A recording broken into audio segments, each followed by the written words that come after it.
Enough is enough.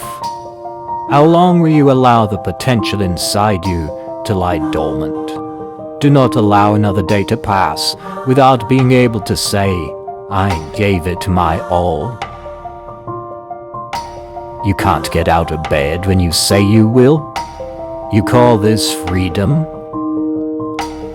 Take care with the next 24 hours.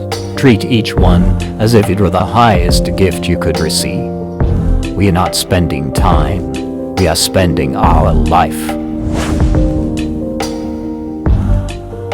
The fastest way to grow as a human being is to stop complaining.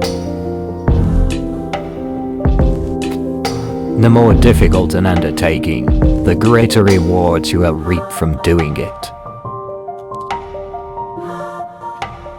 Just focus on today, handle what is in front of you, and watch your anxiety dissipate. Tomorrow's troubles are not yet your concern. To go on living like everyone else, what is the point? Life is but the flicker of a light in an eternity of darkness. Use it up while you still can. Be extraordinary. Whatever arises for you, welcome it with open arms. This is your fate.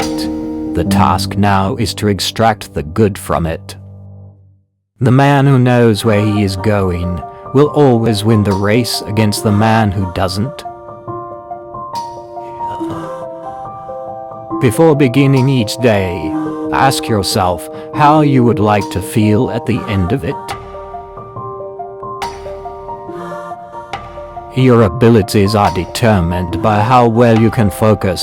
Distractions will limit you. Stop selling yourself short. Today will be the day where external things will not get the better of you. You will choose strength over weakness, courage over cowardice, virtue over vice. No matter what they do to you, they cannot take away your ability to choose how you respond. Without challenges, how would we get better?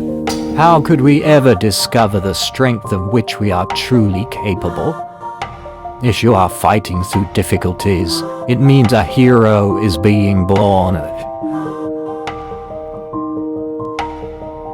The people you encounter may be difficult, but do not let them disrupt your serenity, kindness, and grace. We are much better when we work together.